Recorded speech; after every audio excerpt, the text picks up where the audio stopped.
So welcome everyone to the Radiant Torah of Rebbe Nachman.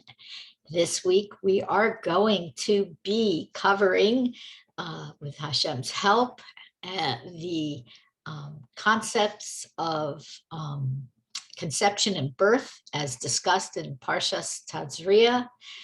We are also, with Hashem's help, going to be covering Brit Milah, the bris, and we also are going to save a little time, I hope, for Parshat Hakodesh, Parshat Hakodesh. It's a special Shabbat. It's the Shabbat in which we say the final of the 4 special Parshas before Pesach. And also it happens to be Rosh Chodesh Nisan this Shabbat. So we have a lot to discuss and we're going to get started. Oh, thank you also to Dr. Eleanor Gudis for sponsoring these classes.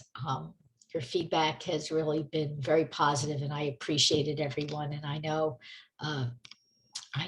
it is really a source of joy to Eleanor to be sharing all of the insights and inspiration of Rebbe Nachman with you all. Okay, so the parsha begins, Vayidaber Hashem el Moshe lamor, and Hashem spoke to Moshe saying, Deber el bnei Yisrael lemor, Isha ki sazria v'yalda. And when a woman conceives and gives birth, and then it starts to go from there. So we have the parsha called after the word Tazria, which means conception or conceiving. Okay, so we understand that that's where this parsha is headed. However, this parsha focuses a lot on the laws of purity and impurity, or contamination and spiritual cleanliness. It's spiritual contamination and cleanliness. And previously in last week's parsha in Shemini, we focused on the laws at the end of the parsha of the tuma, the spiritual contamination of dead animals and carcasses. Okay, we didn't go too much into that in this class because we pick and choose from the parsha. We can't do it all, but that was last week's parsha. Now, this week's parsha actually focuses on, yes, birth, but goes right into the tuma, the spiritual contamination that comes from human beings. And it begins with the contamination, so to speak, of a woman after birth. Now, I really want to say this because I know we have a very diverse student group here and an audience too on YouTube. And what I think is very important to understand is that sometimes these words, cleanliness or unclean, or the words such as contamination, to our ears in translation have a very sort of unpleasant connotation that has nothing to do with the actual meaning. The actual meaning is a spiritual contamination. Okay, everything in life at some point or another has a spiritual contamination, and we're going to start talking about that. So because this parsha focuses on the tuma after a woman gives birth, it moves from this idea of animal contamination into human contamination or human impurity, human tuma. So why? So in the Gemara, it tells us that just as actually, it's from Rashi first. Just as man was created after all other forms of life, so too his Torah, which means the teachings and laws pertaining to man, to humankind, was explained after all the laws given about other forms of life. So the fact that this comes after those laws has meaning for us. So the Gemara in Sanhedrin says, so why did Hashem create man last after all the other creatures? So it gives us 2 reasons. First, because we are the ultimate reason for creation. And therefore we know that ultimate or goal is always last. we begin with something, and then we have an ultimate. However, from that, although we can determine that everything else was created before human beings, ready to be in the service of human beings, that includes all of nature, still we were created last to prevent us from arrogance. And one of my favorite quotes is that we should be reminded that even a flea is the most insignificant of creatures, or it stands in for that, was created before humankind. So on the one hand, we're the ultimate goal. And on the other hand, we're less than a flea. Okay, so what does this have to do with the laws of impurity? So Reb Noson explains in the Torah, the laws pertaining to man, which will be in this parsha, which are the laws of the tomb of childbirth, the bris milah, and saras, what gets translated as leprosy, which isn't leprosy, come after the laws pertaining to these kinds of things in animals. And the Reb Noson says that if a person, if a man has a bris, has a brit milah, circumcised, and a woman follows what she's supposed to follow, we can become a more exalted kind of level of human being. This is the word Adam. Usually when the Torah refers, Talmud refers to Adam or Adam in a general sense, it doesn't just mean a person or a human being. It means like a Jewish mensch. It means someone who really clings to Hashem in the simplest way to look at it. Somebody who reaches their potential, okay? Because that's what our potential is that relationship with Hashem.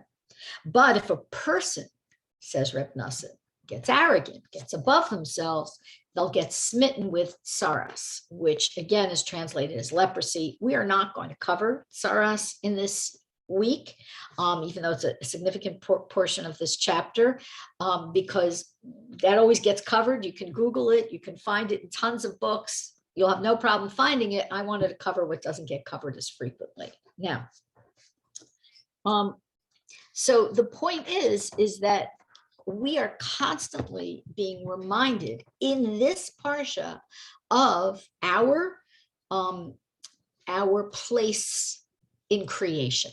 Okay, we're the goal of creation, but we are also called upon to be extremely, extremely humble, which of course harkens back to the famous quote that is attributed often to Rabbi Simcha Bunim of Peshishcha, which is we should walk around in our pockets. With one pocket, we should have a piece of paper which says on it, I am dust and ashes, I'm nothing. And in the other pocket, we should have a piece of paper which says on it, the world was created for me. And we have to go through life straddling these two opposing concepts and believing in both, okay? Because the blend of both of them is what makes us able to self-actualize as Jews. It gives us what I call, and for those of you who've been in my self-esteem workshops, holy self-esteem, this beautiful balance of believing greatly in our purpose, understanding it, and trying to express that purpose in our lives, at the same time remaining very, very humble and aware that compared to Hashem, we are nothing. We are totally dependent on him. And before all other people, says Rebbe Nachman, we should be humble before everyone, not only the people above us in Torah learning and so on, but even people beneath us, so to speak. Okay, if we want to go into that system, we don't have to go into it. I don't like that system because everybody has something to offer, but also even we should be lower in our own minds than our lowest possible sense. Because in order to really make room for Hashem in our lives, we have to make room. We have to make room for Hashem in our hearts. And then we have the ability to invite Hashem in when we're humble. Okay, now, various factors go into this idea of a reason to be humble. And again, humility is an essential part of self-esteem. We cannot have self-esteem without humility. We can have narcissism, but we can't have self-esteem, because self-esteem means not just esteeming and lifting up the self, but in the real true sense, it means being able to see all the strengths that you've been gifted with, and at the same time, know that they're gifts. Okay, we know that they're gifts. Now, the laws of Parshat Tazria, which describe all these various impurities, this various contaminations, spiritual contaminations, and so on in a person's body, should give us a reminder, a realistic picture of who we are. And also, the Midrash says something really, really fascinating. Okay, it says that a person should remember that he originated from a drop from the father. Okay, and already at birth, he causes his mother to become impure, because birth is a process that gives over this idea of tameh, spiritual contamination. And then in death, the body decays and is metame. It's able to defile others, spiritually speaking. So we have all these purities and impurities. Okay. Also, very interesting, the tuma, the spiritual contamination of a person, is more severe than that of animals. Okay. Because a person who's spiritually contaminated an animal only can contaminate technically on contact when they are dead, but a person defiles even in a lifetime. And an animal, when they decay and die, there's the tuma, okay, that spiritual contamination that they cause lasts one day, whereas a human being, okay, a contaminated person who touches defiles for 7 days. So this is something that we keep in mind, and we keep this in mind with joy. And I'll tell you why with joy, because there's always a solution to this contamination. We go through a process. It might be a mikveh, it might be other processes, in order to push ourselves into the state of purity and spiritual cleanliness. Okay, now,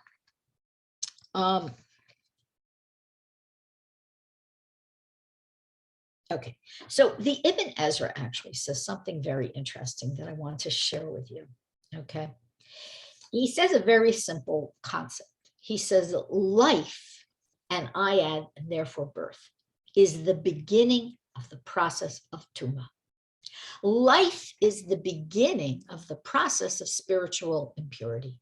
Okay, and birth, when a child is birthed. So what is this about? So there is a cycle of impurity in our lives. For women, it's very obvious. It's tied in with our monthly menses, okay?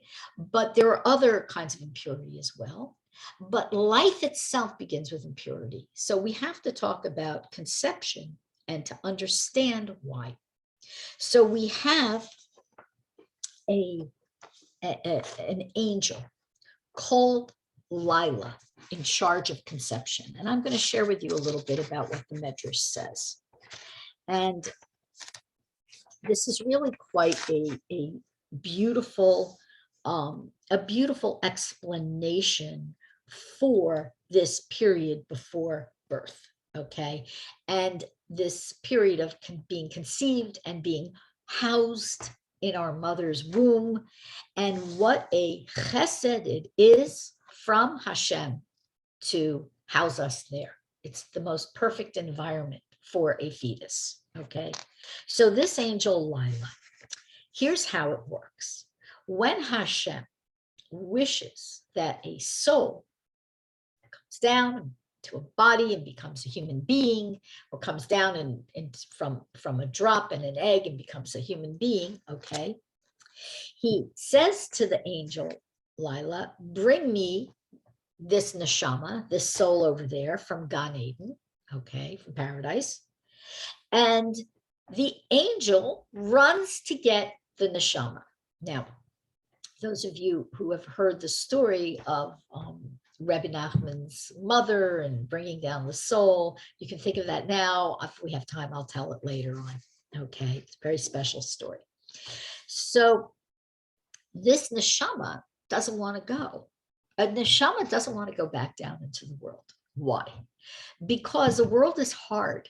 As beautiful and wonderful as the world is, we have the chance to mess up a lot down here. Whereas a soul, a neshama, sitting in Gan Eden is in 24/7 bliss, close to Hashem, close to Torah, and it doesn't want to come down and face all these hard things that we have to go through in this lifetime. The soul complains to Hashem, says the Midrash, I am pure and holy, linked to your kavod, your honor and glory. Why should I degrade myself by entering a human body?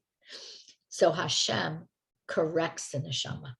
He says to the neshama, listen, the world where you live surpasses in beauty. The world where you will live surpasses in beauty the one from where you emanated. Okay, you were created for the sole purpose of becoming part of a human being and elevating his deeds. So the soul is here on a mission. Okay, the soul is here to join with the body and to join with the Yetzer Hara, the negative inclination. Okay, the godly soul is here to we speak about parts of souls, but it's really just aspects of and levels of a multi-leveled entity we could call the soul. Okay, and it comes down to elevate everything a human being does. How does it do this? Okay, so it does it. How we elevate, how you and I elevate is by learning Torah, following the mitzvot, having good midos, working on the midot, working on our character traits, giving tzedakah, and so on. All these things are a form of elevating the soul. At a more simple level, it's every time we have a choice between something that's going to take us away from our purpose or towards our purpose, we follow Hashem. We follow the purpose. Okay. And it's a constant battleground. Okay. And virtually all the sages saw this as the battle between the good inclination and the Yetzer Hara, the evil inclination. Okay. So we are constantly in this battle. And when we win, each time we win somewhat of an eternal victory. Okay. Because the winning goes up with us to the next world. Now, Hashem, once Hashem gives the soul this explanation, he forces the soul to merge with the seed for which it was destined. And even before the fetus is formed, okay, we have this thing that after 40 days, the fetus has its basic form, okay. Lyla, the angel, okay, asks Hashem, what's going to be the fate? What's going to be with that baby and that person? And at that point, this is quite amazing. And I find this has been a source of solace and comfort and inspiration to me and many others. So the entire future of the child is preordained. And here's what Hashem determines. He determines whether it will be male or female, okay, whether he or she will be healthy or, God forbid, have a sickness or a disability, okay, the person's appearance, okay, what they look like, the degree of the person's intelligence. For all of you smart ladies out there, it's a gift, okay? It's a gift from God. We have to thank God for our intelligence, as well as all our mental and physical capabilities. The potential is there. Okay, so all our basic physical attributes and potential is there. So for a child who, is pushed, let's say, into, let's say, playing tennis because his parents love tennis and he doesn't have the aptitude, no amount of practice is going to make that child a tennis star. They might become passable, but not a star. I'm giving a very mundane example. Okay. Now, you notice I didn't say spiritual capabilities. We're going to talk about that. Now, Hashem also determines whether a child will be wealthy or poor. And of course, this can change over a lifetime. Okay. What he will own and who will be his or her future spouse or spouses. Okay. So we see that virtually everything, okay, is determined by Hashem, except whether that person is going to be a tzaddik or the opposite, God forbid. Whether that person is going to choose goodness or choose the opposite. We partner with Hashem in our creation. Arguably, the most important part of us, of our potential, is that bechira, that free will, and our choices. So we co-create ourselves with Hashem. Now, it doesn't mean that the efforts we put into other aspects of life, earning a living, learning a foreign language, whatever they are, okay, whatever those aspects are of self-development, it doesn't mean that those are irrelevant, but what it does mean is that we can do those things either by heading in a good direction with them or a direction that's going to pull us away from Hashem.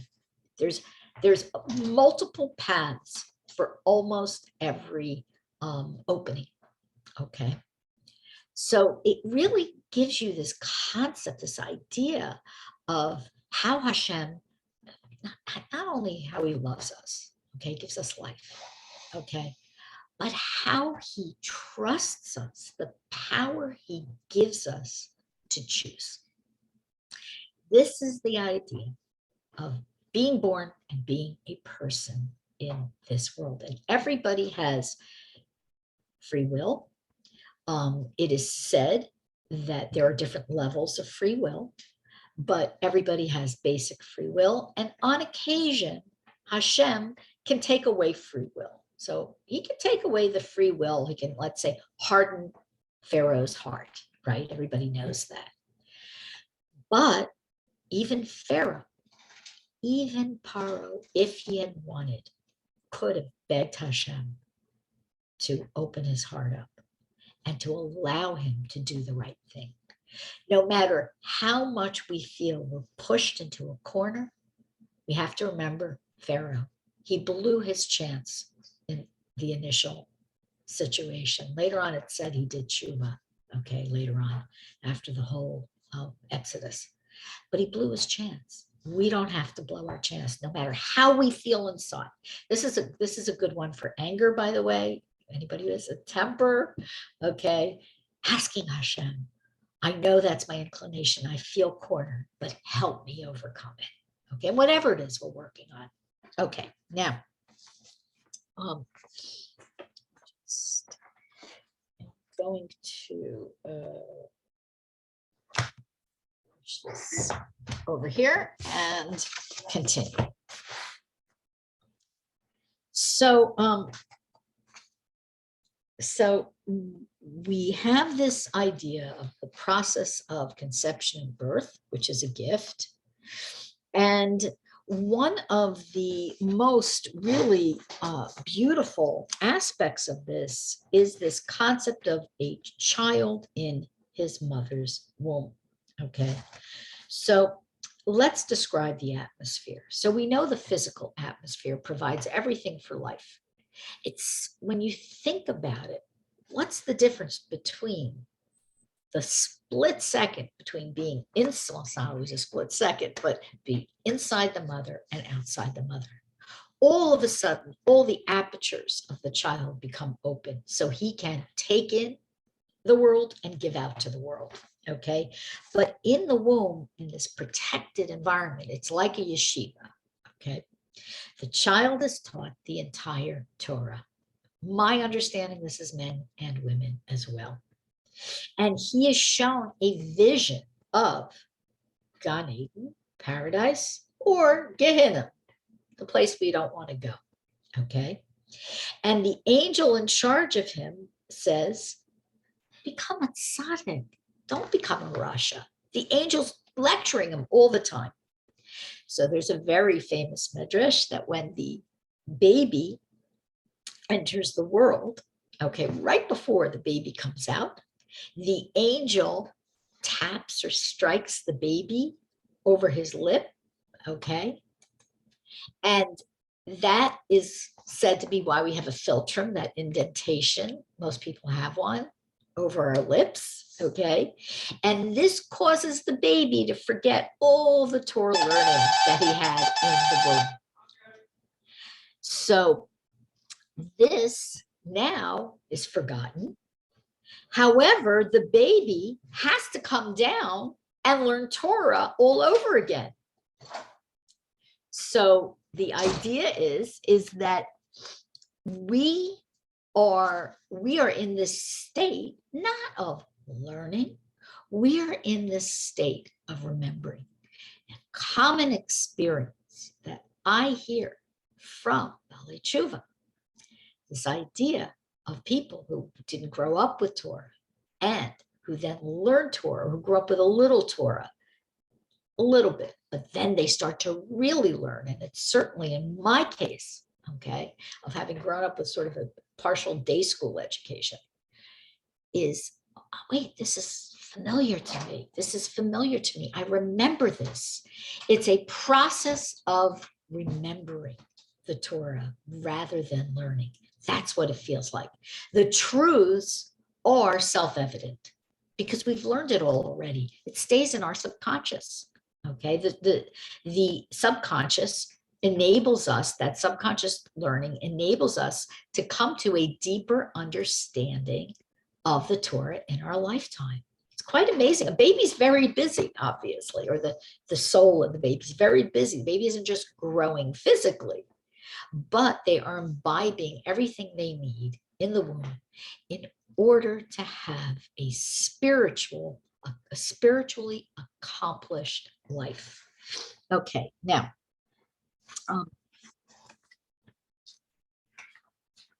so the baby also has a few more things that go on in the womb. I'm going to just tell you a couple of them, okay, that the Midrash points out about the kindness of things that occurs to a baby in the womb. First, Hashem provides that all the nourishment which the mother takes in is automatically transferred to the baby through the placenta. When you think about this, this is as miraculous as Kriyas Yam Suf, the splitting of the sea. Okay, it's miraculous. The baby takes this in through the placenta, and then the split second the baby comes into the world. What a miracle! What a nace! It has to suckle. It has to have milk. It has to have nourishment through the mouth and the stomach, and so on. Okay. Next, another kindness. It's a miracle, says the Midrash, that the fetus doesn't excrete its wastes. If it would, the mother would get sick, God forbid, and die, God forbid. It's quite a miracle when you think about it. So it's a perfect system, a perfectly closed system at that time. Next, this is another one the Midrash says, which I like this one. At birth, the baby isn't propelled out of the womb suddenly, which could cause injury. Rather, Hashem gradually dilates the cervix, carefully and slowly. In most cases, I've seen someone propelled out rather quickly once or twice, and unlocks the door, so to speak, so that the person has a transition from this protected environment to this free environment with all the stimulation that we know goes on in the world. Now, it's also worth noting that the way Hashem made us is that Hashem prepares the milk for a human baby from the upper portion of the mother's body. A child nurses from above the waist, obviously, but an animal, usually a mammal who nurses, usually the udders and everything are below the waist. I think, except maybe for monkeys. Okay, everything's below the waist. Why? This is said by the Midrash to show us the holiness, the kedusha and dignity of human beings. Okay. Also, we are closer to the mother's face. Okay, baby's close up to the mother's face. Very different than the vast majority of mammals. Okay. All right. Now, there's another. This also I really like too. Okay. So Hashem also ensures that a baby is born very dirty. Okay, it's covered in blood. Okay, it's covered also in a protective coating that's actually important to leave on the baby if possible. And the baby continues to make diapers for quite a while. Okay, dirties himself. However, everybody loves a baby. Why is this? What is this charm, this chayim that babies and very young children have? Okay, for those of you who've studied Azamra, you know what this charm is. But Chazal say that the charm of babies and young children is because the Shekhinah rests on them. Okay, they're irresistible. We call it cute or adorable, but it's more than that. It's the Shekhinah is able to be close to them because why? They are completely free of sin. They are pure. Okay, they're pure. Well, as soon as the Yetzer Hara takes hold on a child, and there's discussions about at which age that happens, we won't go into it. The difference is very noticeable. And that's when parents, generally speaking, start to get angry at their children, start to scold them. Now, there are differences, obviously. And today we have so much confusion about parental roles and so on. We had quite a breakdown parental roles. In my generation, people wanted to be their children's best friends. Okay, so starting from when I was a teenager up until maybe 20 years ago, parents wanted to be their children's best friends. And this changed the way in which we relate to children. Also, society changed the way in which we relate to children and the way in which children relate to us. I remember as little as 10 years ago, certainly where I live, it would be highly unusual to see a woman on a cell phone while she was pushing a stroller or baby carriage or playing with a child. Today, sadly, it's not so unusual. So you have a child being pushed in a carriage or a stroller, a young child, a baby, an infant, a toddler, facing the mother, looking for stimulation from the mother, looking for the mommy to reflect back that child's humanity to the child. And the mommy is sitting there, I can't reach my phone, sitting there like this, okay? So that also causes a turbulence in the role between mother and child if a mother isn't fully engaged, fully present. Okay, same for a father. Okay, absolutely the same for a father. Has to be fully engaged when he's engaged with his child. Okay, not just picking on moms at all. All right, now let's talk about childbirth, how it used to be. Okay, so childbirth was supposed to take place, and it did initially, at conception, meaning you have conception and then shortly after a child was born, and it was painless. However, because of Chava and Adam, but in this case, Chava, she took upon this change in the status of how childbirth occurs. However, and by the way, 9 months of pregnancy is considered a curse. Okay, it's uncomfortable. All right, now, once Mashiach comes and we get to that next stage of development in the world, the next stage of existence, some say it will be 40 years after Mashiach comes. Some say it will be longer. Some say it will be less. I'll go with the number 40. It's a good number. Okay. At that time, the curse of the 9 months pregnancy is going to be lifted, and the delivery of children will immediately follow conception and be painless. And as Yeshayahu, as Isaiah says, before she will travail, before she will bring forth, before her pain will come.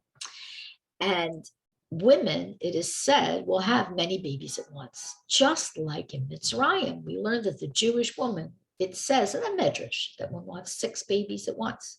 They'll just pop out. It will not be difficult at all. I'm assuming we'll have plenty of nannies to take care of them too, to help. It won't be all on just one person. Okay, now let's see what time it is. I do want to get to the Rosh Chodesh Nissan. Let me see. Okay. Okay. Let me just do this. Okay.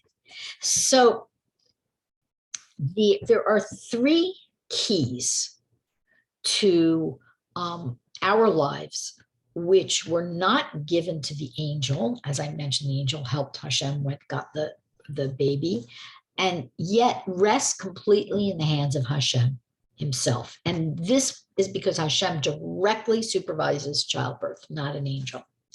So one of these is childbirth. So Hashem directly supervises. Perhaps the most important thing you can do if you're a young expectant mother is review the Halakhas of Childbirth. You should know them. There are Halakhas. Okay, very important guidelines. Okay, because for your spiritual benefit and spiritual benefit of the baby, as well as physical and health benefits. And to learn, there's some beautiful prayers that people say when they're in the delivery room or with a midwife, whatever that is. And there are prayers that you can say, and there's even a prayer from, I believe it's Reb Noson, that speaks about a prayer that a father should say for a mother in labor, and then there's a prayer a woman should say. So if anybody's interested, I will look those up for you. So the first key that is totally in Hashem's hands, meaning an angel, there's no intervening angel, there's no intervening anything, and it's not necessarily up to our free will. Childbirth, rain, okay, rain also, Geshem, this rain refers to Gashmiut or Gashmias, which is material things, which is code for Parnasa, livelihood. It's up to Hashem, which is why one person can look very deserving, very deserving. They could be a tzaddik. They could have no Parnasa. We see this a lot. And then there's someone else who isn't, who, let's say, I hope YouTube won't take this down, Klaus Schwab. Okay? He's a megalomaniac monster, and he's a billionaire. Okay, that's just one example. I could pick some more pertinent examples, but we'll just start with him. Okay, so, I don't want to really, I'm afraid of, like, sometimes YouTube will censor. They probably don't look at my videos so much, but what if somebody wrote in? Okay, so we have this thing of we see this a lot, and that's because the keys to money are in the hands of Hashem, the keys to rain, the keys to the flow of Parnasa. And we, again, this is a reminder to us of all the gifts that Hashem gives us, okay? All the gifts he gives us, okay? We have to realize that we may make the keli, the vessel for the gift, for the bracha, for the blessing, but Hashem's the one who determines whether it gets poured in or not. And then the last one is Techias HaMesim, the resurrection of the dead. So childbirth, Geshem, rain, and Gashmis and Parnasa, earning a living, and the resurrection of the dead, are all those three keys are in the hands of Hashem. And it's said that Hashem, the Midrash tells us, Hashem personally directs these actions in accordance with our merits, okay, our good deeds, our qualities, and our prayers. However, here's where I want to speak a little bit about what Rebbe Nachman teaches us, okay? Rebbe Nachman always reminds us of the Otzer Matnas Chinam, okay? This is the treasury of unearned gifts. This again is that attitude adjuster that helps us develop healthy self-esteem, okay? Because the Torah tells us, okay, that Isaiah really tells us, I'm going to paraphrase, a person shouldn't feel prize on their wisdom or intelligence, okay, because that's from Hashem, as we learned, okay? He shouldn't feel proud of his strength or power or his money. Why? Because these are divinely decreed gifts. Gifts and tests, the same thing, okay? A gift and a test, all right? Now, what's so interesting here is that there is something that Rebbe Nachman speaks about, this treasury of unearned gifts, and this is the focus of our bakashas, our prayers and petitions, not just the prayers where we praise Hashem and whatever, the prayers in which we ask Hashem. Rebbe Nachman says we should always come before Hashem like a poor person. There's many sources for this. We'll talk about it another time. And we should ask Hashem to give us free gifts, not because we deserve. Hold on one moment, please.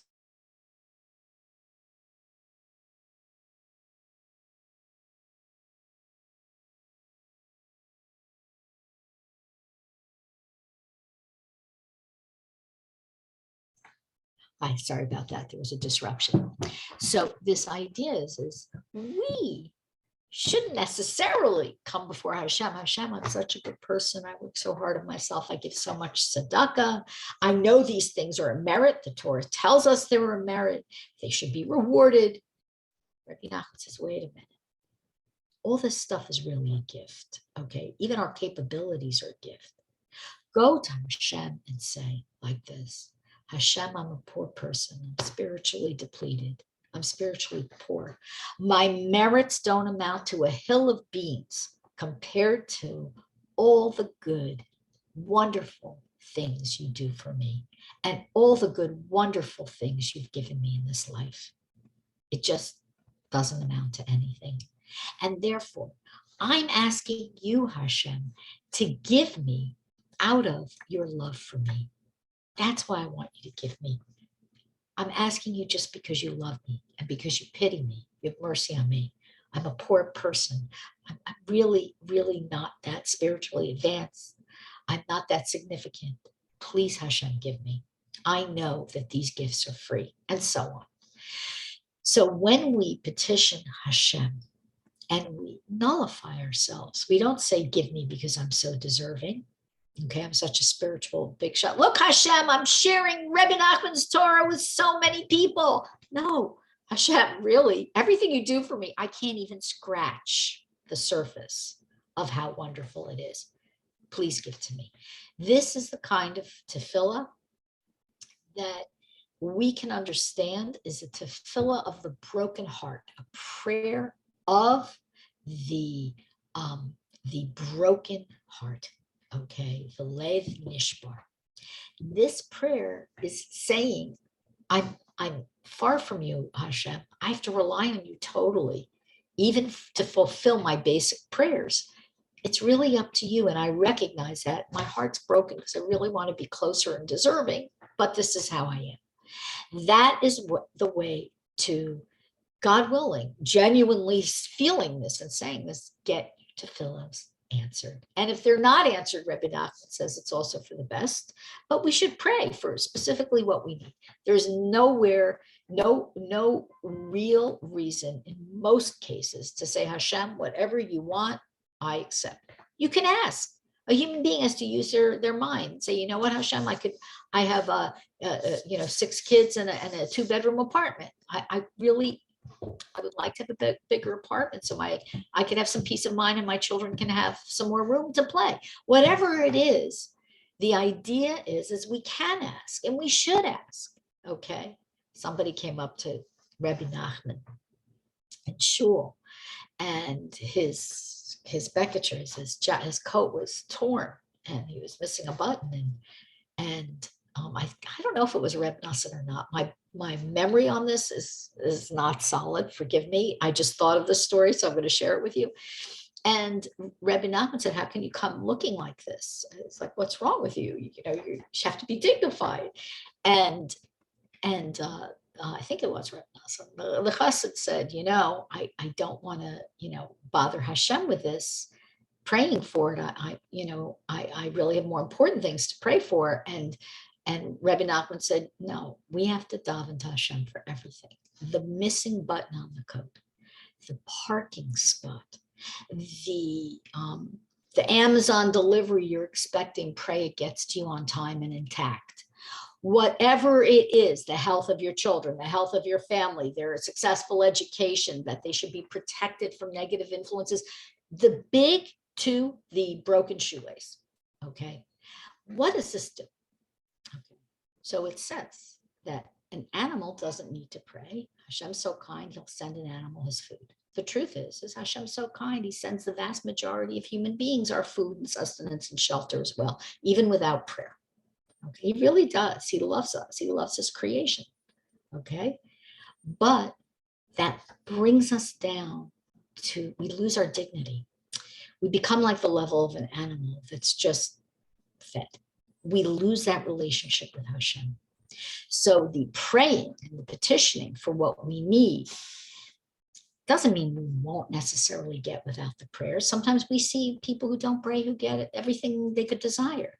What it is we are raising ourselves up, our awareness, our personal dignity, our relationship with Hashem. We're calling it to mind. And through this, we are reestablishing our purpose and our awareness of our purpose being born into this world. Okay. Let's see. I'm going to have to skip something. Okay. So suffice it to say, we're not going to go into all the details. I didn't plan on going into all the details, but I thought I'd have time for a little bit more, but I don't think I will. A woman after birth contracts tuma, the spiritual contamination. There's various details of this. And today we have a custom that as soon as a woman is able, she goes to shul as soon as possible, as soon as she's in a state to do so, to hear Kedusha in the Shemona Esrei, in Peter Shemona Esrei, and whether it's the Shacharis or the Musaf on Shabbos is very nice, to also help her elevate a level. Now, I want to briefly go into bris milah. And basically, we're not going to really get through everything, but basically, why a bris? Let's just sum it up. There's a great story. I wanted to share with you from the Talmud, but we're not going to be sharing it. I'll share it another time, but you can look it up. It's a story of the Roman Emperor Turnus Rufus and Rabbi Akiva. Go look it up. It's a great story. The gist is that why, if a brit milah, if circumcision is so important, why couldn't babies be born that way? Okay, we can't really go into in a public class in a video why a circumcision is important. This will be a class just for women or one-on-one. I can explain it to you from a really a psychospiritual point of view. But why didn't, I mean, if this was so important, why didn't Hashem make a baby that way? Okay, we know that Moshe Rabbeinu is said to have been born circumcised. Okay, but in general, a boy, after 8 days, after he lives through one Shabbos, okay, the baby has to have that kedusha of Shabbos to strengthen him. Okay, he gets his bris milah. Okay, even on Shabbos, he can have one. So if he's born on Shabbos, he can have his brit milah. I keep saying bris because that's what I'm used to, his bris on Shabbos. Okay, so why wouldn't he be born that way? I mean, Hashem, no, eyes are important, so he gives us eyes. Okay, so it goes like this. As we've been speaking, as this theme has been developing throughout our conversation today, the idea is that we are partners with Hashem in our own creation. Okay, we're partners with him in this. And this idea of the bris is something we do to perfect Hashem's creation.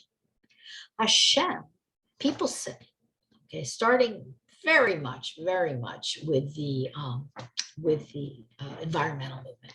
The natural's good. The world is perfect the way it is. If only people weren't there. Okay, they're messing it up.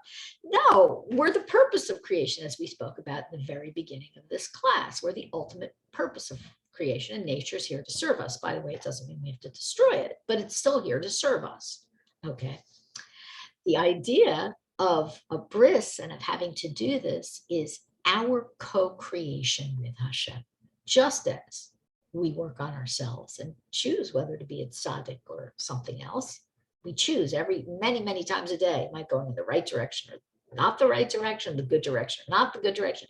Same with a bris milah. It's another way to perfect a human being.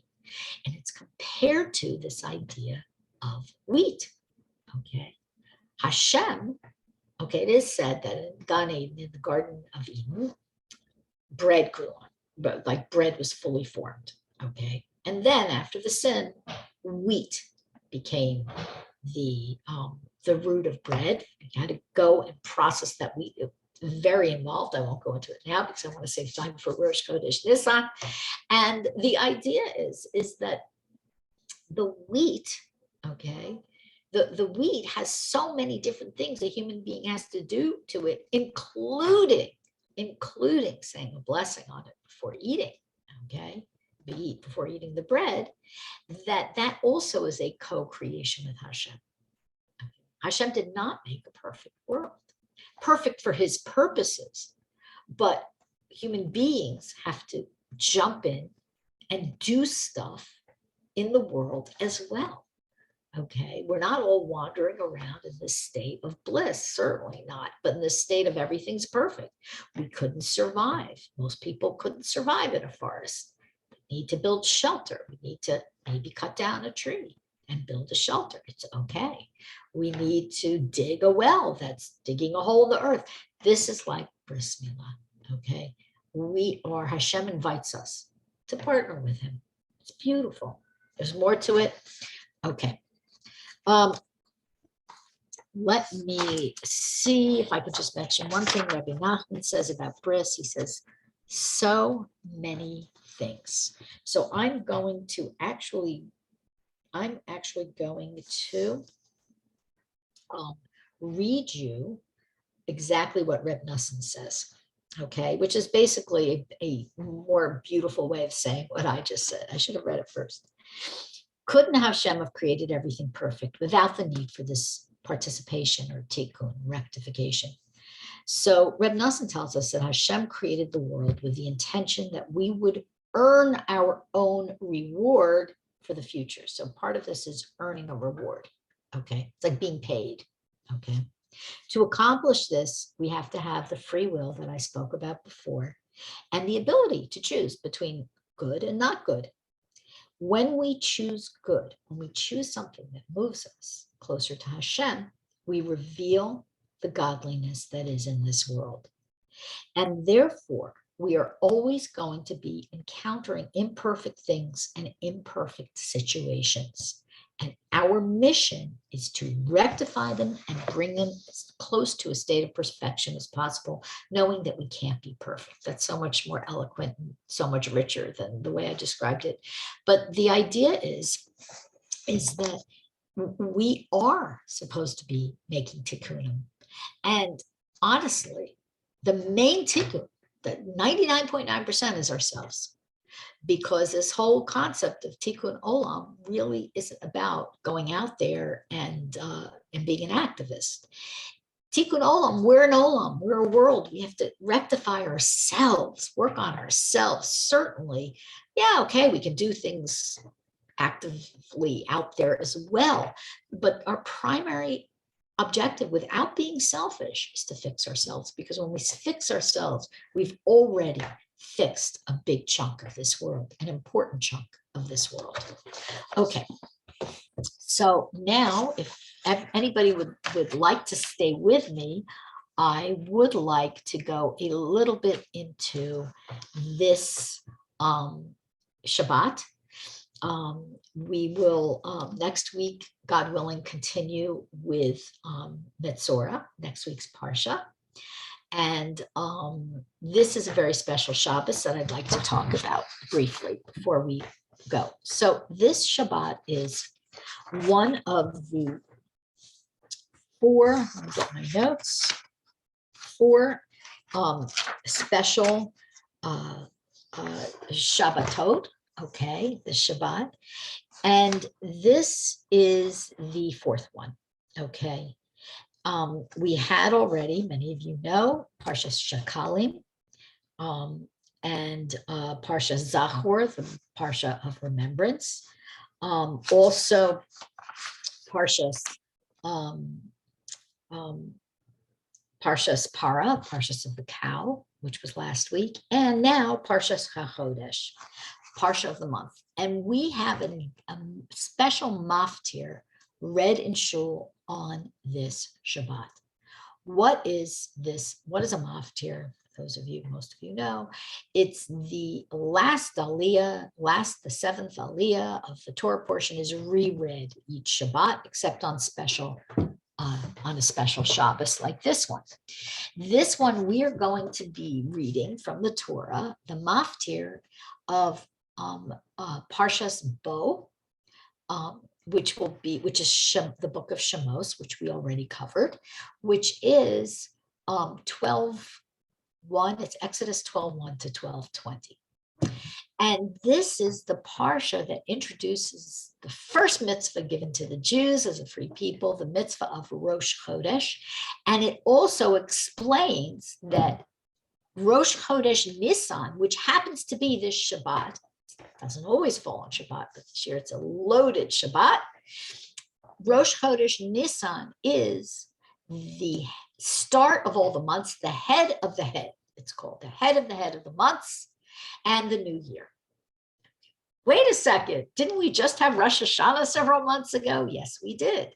Rosh Hashanah is one of 4 new years.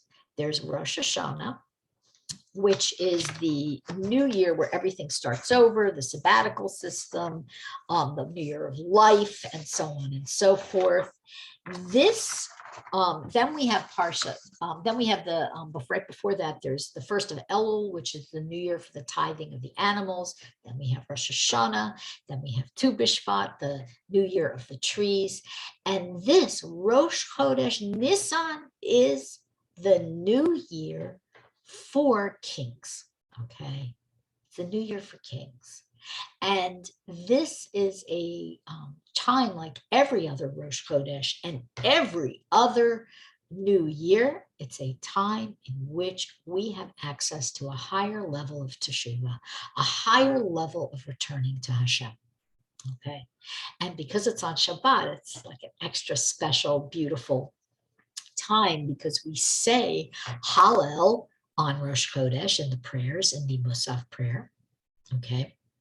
And to get to say Hallel on Shabbat in the full shul with everybody singing is gorgeous. It's just gorgeous. So if you could go.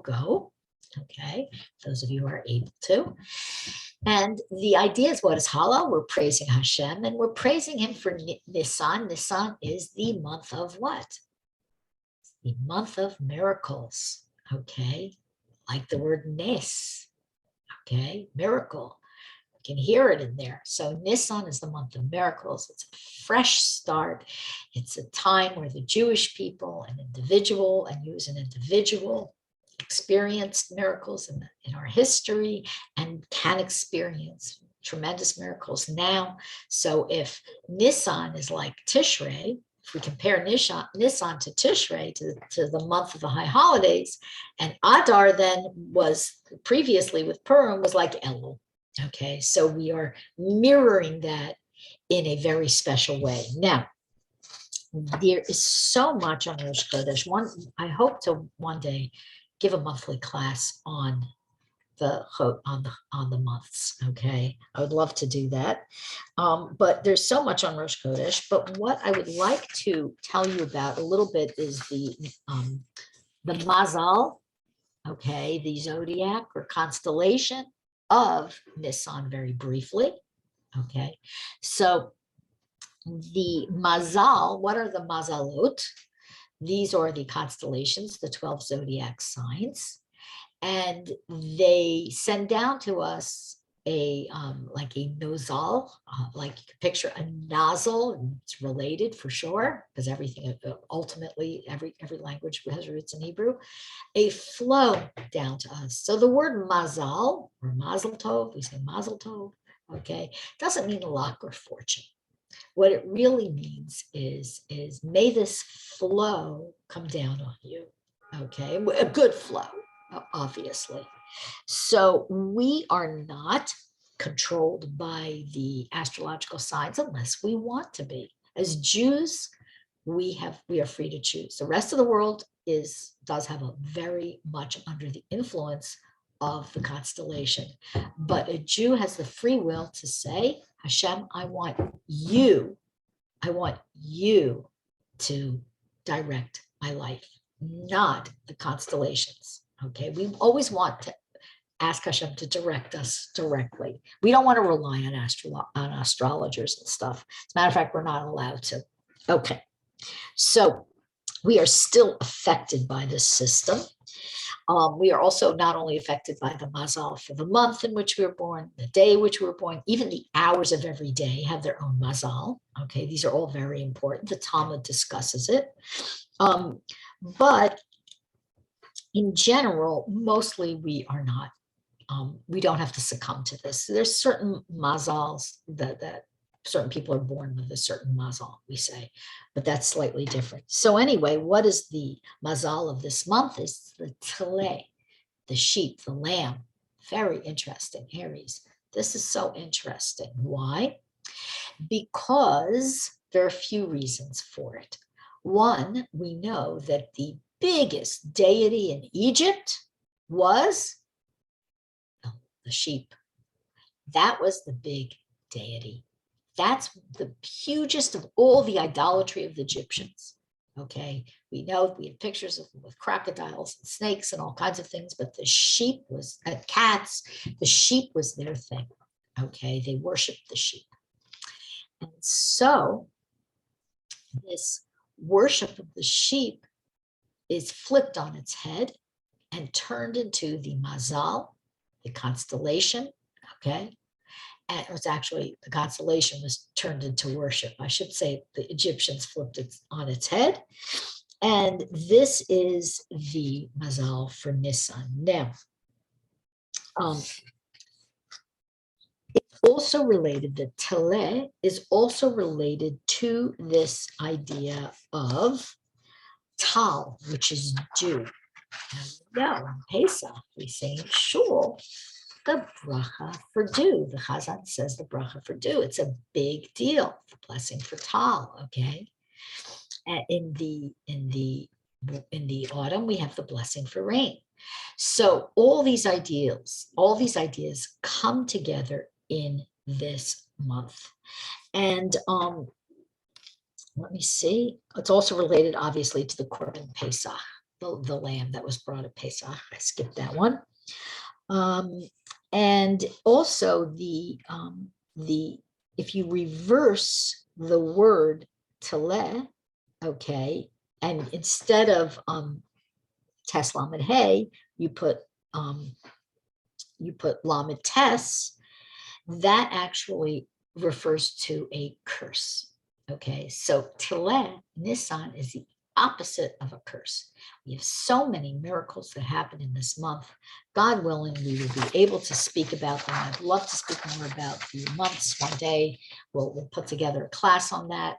And I'm glad that you came today. And I'd like to tell you about upcoming. We have tomorrow, we have Psalms for Life class. We are finishing the beautiful Shiras David, Psalm 18.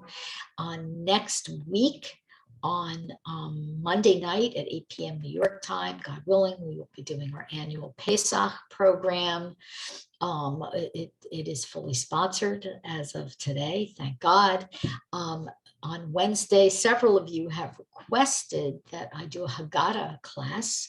So that will be next Wednesday, not tomorrow, because I'm doing a special class for a private group tomorrow on it. But the Haggadah review is not sponsored yet, despite many requests. So if you would like to sponsor, please speak to me. Let's talk about it. It could be many sponsors or a single sponsor. We'd appreciate your help in this. And we will be reviewing the Haggadah by the light of Rebbe Nachman of Breslov's insights and inspiration. Next week, we will be doing Parshas Mitzvah, and then we will be on a 2-week Pesach break. Week 1, we'll be getting ready for Pesach, everybody, but I will be available for your questions, calls, texts, WhatsApp, and week 2 will be Pesach. All right, everyone, have a very great day, a good day, and a good week, and thank you again, Eleonora, for making these shiurim possible. Okay, everyone, take care.